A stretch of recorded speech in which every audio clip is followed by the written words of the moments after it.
Shri Sai Ram. Dear students, good morning and welcome to another class, to another chapter from our English book. How are you all doing? I do hope you and your family are keeping in the best of health and cheer. So, dear students, today you might have noticed that while greeting you, I have added some extra words. You might be curious why I have said so many words in greeting you. You will understand why as we come to our chapter for today. Please read this. What does this say? Courtesy is simply doing unto others what you would like them to do unto you. Now, courtesy might be a new word for you, or it might not be a new word, but I am anyway going to explain the meaning of courtesy so that you understand this better. Courtesy means polite and pleasant behavior that shows respect for others. Courteousness is courtesy in action. When you show courtesy in action, that is called courteousness. So now you can understand what is courtesy. Courtesy is doing unto others what you would like them to do unto you. The author of this lesson is Clifford Martis. Let me tell you something about the author. He is a socialist by choice and a lawyer by profession.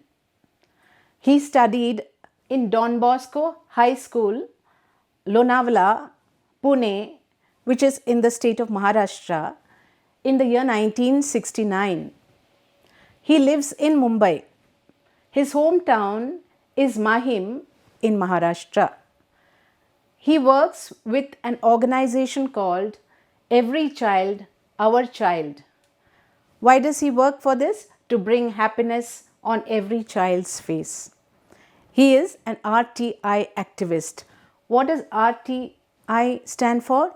RTI stands for Right to Information. Here is the glossary of the difficult words in this chapter. Let us go through it. Appointment means an arrangement to see somebody at a particular time.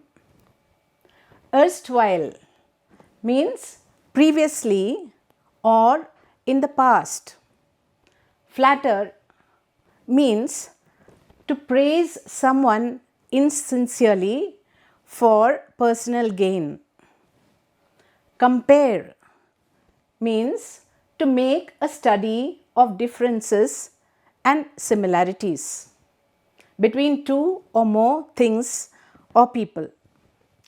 Occupy means to live in. Impression means an idea or feeling that you get about something. There are some more words. Delay means to make somebody late. Trainee means a person who is being trained for a particular job. Render means to give or provide. Posh means fashionable and expensive. Steward is a person who looks after the customers who visit a restaurant. Stern means serious or not smiling. Imply means to suggest something in an indirect way. Now we come to our lesson. But there are a few things I would like to ask you students. Let me ask you one question. In your classroom or in your day-to-day life, how do you show your courtesy to others? When a teacher walks into the class, you all stand up and greet her or him saying good morning. Is it not? That is courtesy.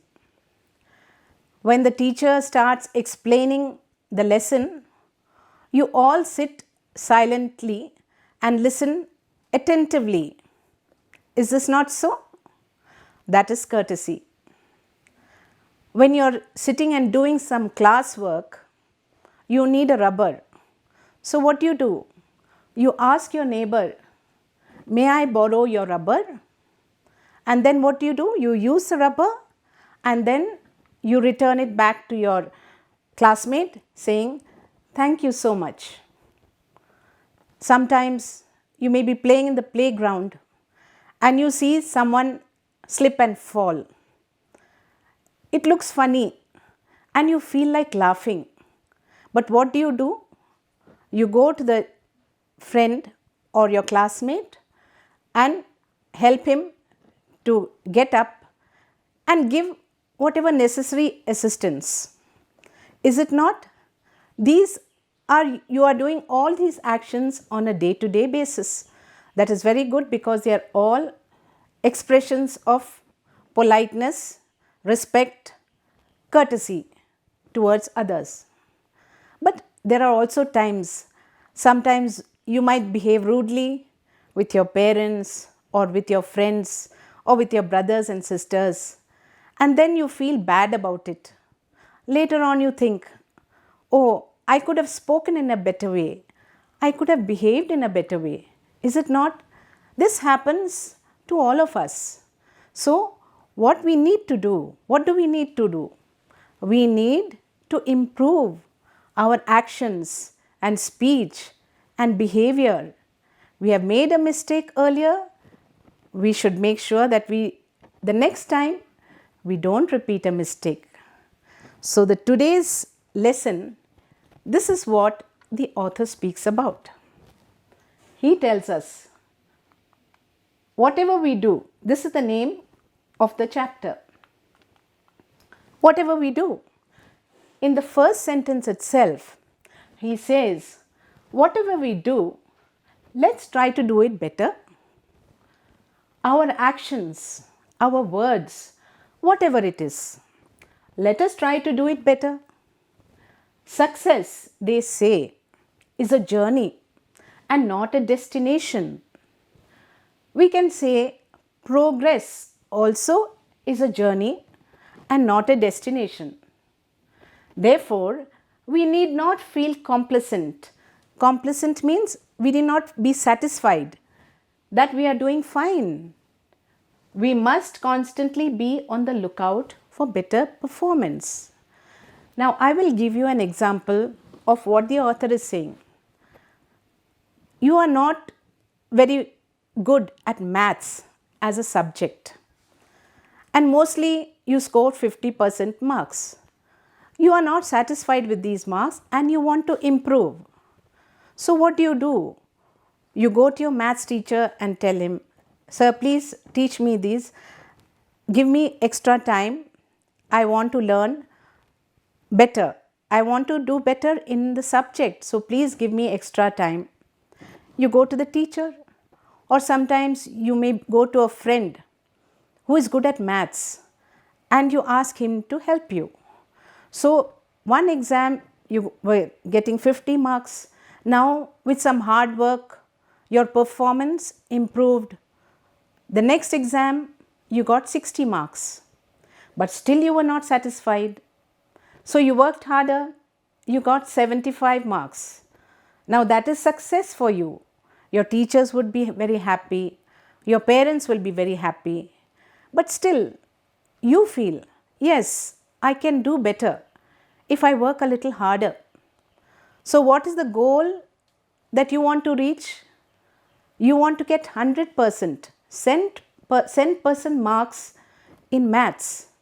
So now it is a journey. You have gone from 50 to 60 to 75, but still there is a lot more work to reach 100. So you keep on practicing, keep on trying, improving. That is the journey that leads you to the final destination of 100% marks. So you met your teacher, you took help from your friends. This way you gradually improved, and in that journey you finally attained success. So this is what the author is telling us here. Progress is a journey and not a destination. We can always do better and we must always try to improve. If I want to thank someone, I can say thanks.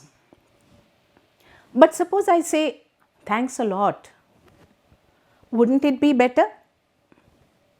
Depending upon the time and the situation, we can try and improve this even further. I'm very grateful to you, you can say. Or even better, you can say, you've been of great help. I thank you from the bottom of my heart, and so on. So you see, the author is telling we can just say word thanks. But sometimes, many times, that is not enough. We can improve thanks a lot, or I thank you from the bottom of my heart.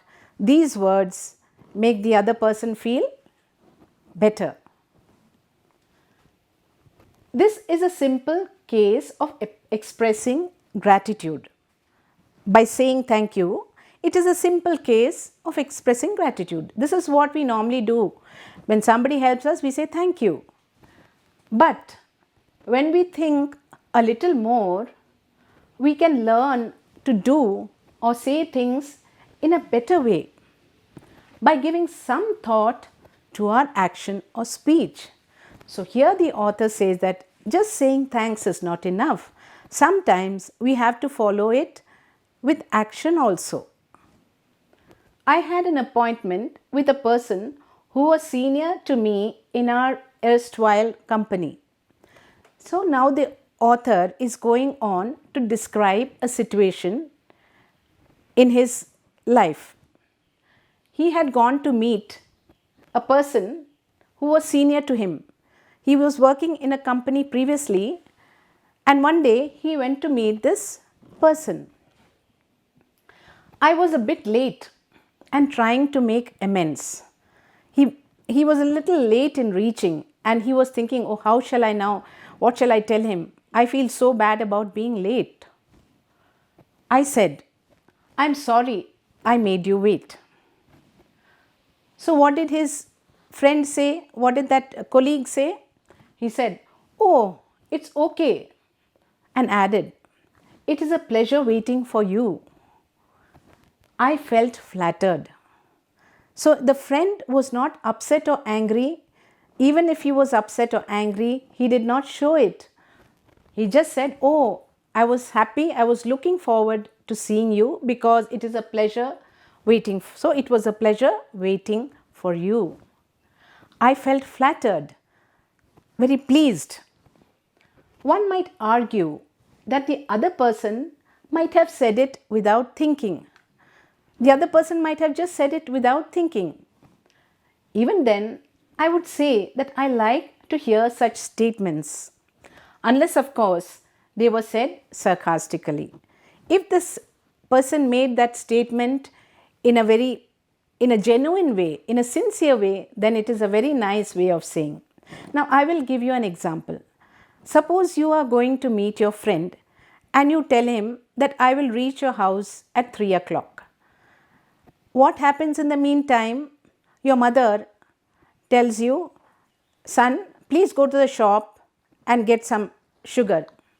So, in going to the shop and returning, you have become late. Now, when you reach your friend's house, suppose he is very upset. He is angry. He says, what kind of a person are you? I waited for you so long. You made it so late. How would you feel? On the other hand, if your friend said, oh, it doesn't matter. I was looking forward to meeting you after such a long time. I was waiting for you. This is another reaction. So of these two reactions, which is better? The better one is when you say, oh, it doesn't matter. It is all right. Is it not? This is one example where we can improve our interaction with others. When we say words which will make others feel comfortable. This, when we speak about saying or doing things better, a question arises about comparison because better is usually followed by than.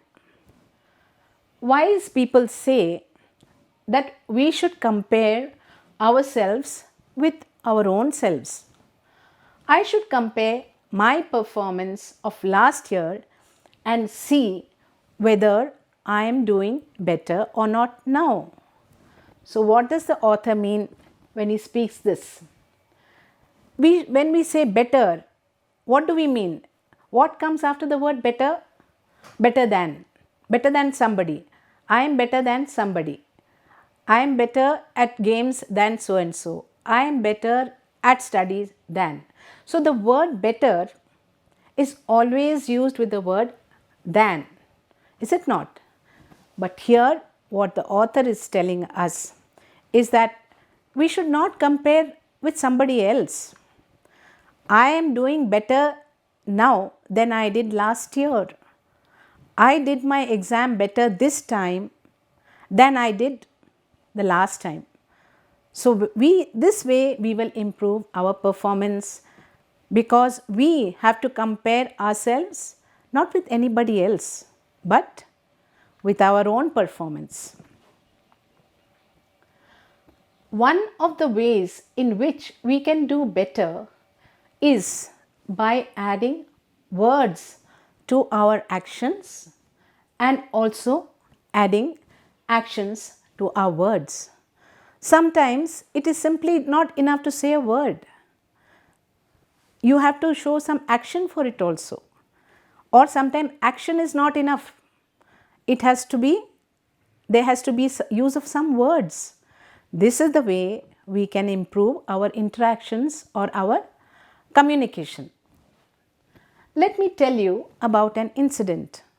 Now, the author is telling about an incident when I was waiting for the lift. The lift came down and I found that two fellows, shouldn't I say persons or even better, gentlemen, started removing packets which were fully occupying the lift. Now what happened is the authors went into the lift to go to his office which was in the next floor, next few floors above. When he got into the lift, there were two people who were removing packages from inside the lift. So here he says, shouldn't I say persons? First he says fellows, two fellows. Then he corrected it. He says, no, I should not say fellows. It is more respectful to say persons, two persons, or even better, two gentlemen. Is that not the best way of saying it? So what happens when he got into the lift? I noticed that they did the job fairly fast, giving me an impression that they did not want to delay me. He says that these two persons were doing the work very fast, and the author understood they were doing it fast so that they would not delay the others waiting for the lift. They should not make it difficult or inconvenient for the others who are waiting. They were doing their job fast. In a little while, they finished the job and I got into the lift and went to my training center. Now, these young people, they finished removing all the packages from inside the lift. They kept it outside and now the author got into the lift to go to his office. His office is a training center where he trains many youngsters, mostly the management trainees, on how to be better, how to communicate better, how to interact better. Like we are speaking now, he was teaching a group of young people. So he went to his class and he told his students how could this situation have been improved? There could be some way in which this situation could have been made better for the persons who were working inside and for him as well. In the class, I mentioned this incident and asked the trainees to explain how this particular situation would have been rendered better. How could the situation have been made better? So, they are all very smart students like you all. They gave various answers. So, some of them said, oh, the two gentlemen were removing the packages. They could have said, 1 minute sir, we will finish now. Some students said like that. Some other students said, sir, you could have helped them to remove the packages, is it not? I will read this. A couple of trainees did mention that the two gentlemen were removing the packets and could have said something like, 1 minute sir, we will finish in no time. Nice answer. Don't you agree? It would have made such a difference, isn't it? But another trainee said, sir, you could have thought of lending them a helping hand, isn't it? This is what advice was given by another trainee. You go to a shop and ask for something. Most often, the shopkeeper or the salesperson reaches out to the item you want and hands it over to you. No word, nothing. Suppose he were to just say 2 words, yes sir. So now suppose I am the shopkeeper and there are 4 or 5 people waiting in front of me. One lady says, please give me 1 kilo of rice. Another person says, please give me 1 kilo of sugar. There are 4 or 5 people waiting to give their order. Now, when I look at the person, somebody is telling me, please give me 2 kilos of sugar. When I look at the person and say, yes sir, just a moment, then I will go and take it from the shelf and hand it over to him. So that person knows, yes, he is going to bring what I asked for. But if I don't say anything, here one person is saying rice, there another person is saying sugar, there another person is saying oil, then what happens? I just go quietly to get something. But people don't know for whom what is coming. And the shopkeeper also doesn't know whose is which order. He may go and give the oil packet to the gentleman who asked for rice. So it makes everything simpler, is it not? If the shopkeeper said, yes sir, 1 minute, or yes madam, I'll get your item. So they also know that he is going for their item and they will wait patiently. Otherwise everybody will be waiting. Why has not my order come? Why has not my order come? Is that not so?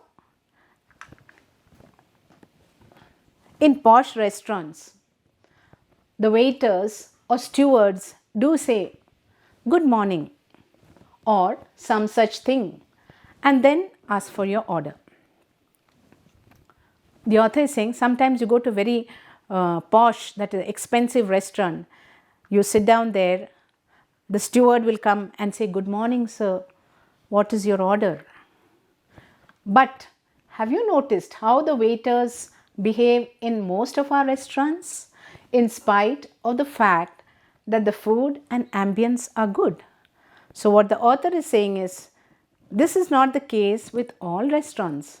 Sometimes he says the steward will come and stand next to you, not say anything and will just wait. What he feels is that, suppose that person said a few words to him, yes sir, what is your order? That would make the customer comfortable. I will read that again for you. Please pay attention. In posh restaurants, the waiters or stewards do say good morning or some such thing and then ask you for your order. But have you noticed how the waiters behave in most of our restaurants in spite of the fact that the food and ambience are good? What he says, the food and the environment is very nice, but the person who is interacting should also improve. That is what he says, he feels. They usually come and stand near you expecting you to place the order. Suppose they say just 2 words, yes sir. So these few words will make so much of difference to all interactions in our day-to-day life, is it not? So now we will go to the key points. 1. The author says that we must constantly strive, work hard. Strive means work hard to improve ourselves in whatever we do. In every situation, we must try to be courteous and considerate in our behavior towards others. 3. We should not compare ourselves with others, but we should see how we can improve on our own previous performance. 4. The author gives examples of day-to-day situations at shops, restaurants, while using the lift, etc., and explains how we can deal with people in a gracious way. What is the meaning of the word gracious? Gracious is another word for courteous, polite. Now, here are another key points. Please pay attention. In paragraph 1 of the lesson, the author says, progress is a journey and not a destination. What is the meaning of this phrase? During a journey, we are constantly moving towards our destination. On the way, we see many things, meet many people, and have varied experiences which improve our knowledge and understanding. The learning process continues till we arrive at the goal. This you can understand it with the example of the maths marks, because it was a journey from 50 to 100 and it was success and progress from 50 to 60 to 75, is it not? In paragraph 5, the author says that we must add actions to our words and words to our actions. What does this phrase mean? In our interactions with others, our communication should be both effective and polite. Should be both effective. We should speak things clearly but at the same time politely. For this, our action must be accompanied by words. Just a few words are not enough. Suppose you say thank you to somebody, you should feel grateful from inside, and your actions also should show your gratitude towards that person for his help.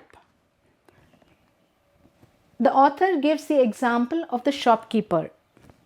When we ask for a particular item, he goes to fetch the item without saying anything. He feels that if the shopkeeper addresses us with a few polite words, for instance, just a minute sir, then we would be prepared to wait patiently, knowing that he has taken note of our request. If he says a few words, we will be happy and we will also be cooperative. We will not start asking or making a fuss that he did not attend to us, is it not? So that few words make so much difference. Another example he gives is that of the steward in a restaurant. He greets the customer saying good morning and then goes on to take his order. Here, the words of the steward are followed by his action. This is an example of effective communication. I hope you understood this. Now, we will go on to the assignments which you have to do and submit. What would you do? This is a situation.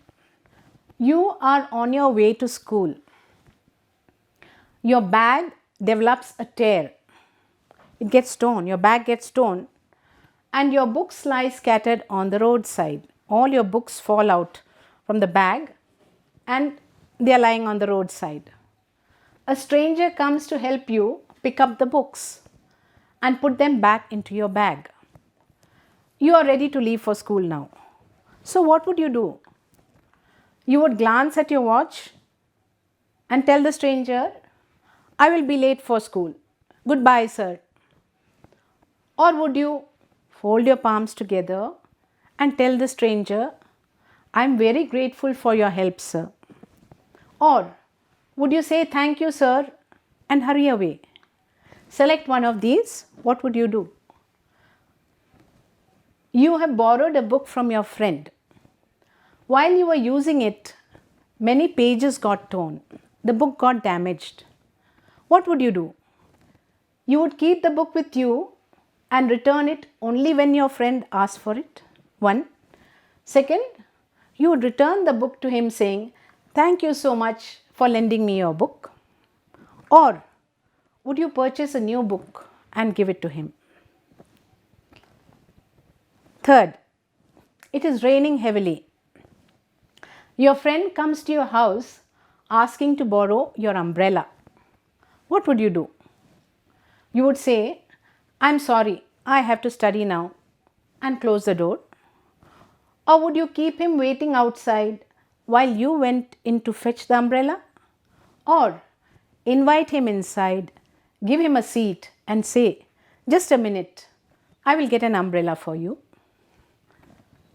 Fourth, your teacher asks you why you performed poorly in the exam. What would you reply? Sir, Arvind was distracting me, so I could not write my exam well. Or would you say, Sir, I will study hard and score better marks next time? Or would you say, Sir, but I have scored better marks than Kiran? Here are the other questions. The author says, let us make them better. What does the word them stand for here? Imagine that a parent of your friend says, work only for the result. How would you respond to this statement? What are the ways in which we usually thank a person for having helped? Instructions for you, dear students.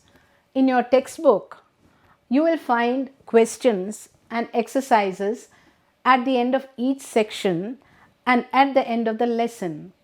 You should complete all the questions and exercises given. Please keep a notebook for this purpose and ensure that your work is neatly done. So now we come to the end of the first session of the chapter, Whatever We Do. What did you feel about this? What we have read so far? There are many ways in which we can improve our performance, not just our studies, but everything that we do to make everybody happy and comfortable. Everybody around us happy and comfortable. It might be your parents, your siblings, your teachers, friends. It could be anybody. So we will go on to some other interesting incidents which the author has written about his experiences. In our next session, we will be doing this. Until then, goodbye. Have a nice day. Thank you.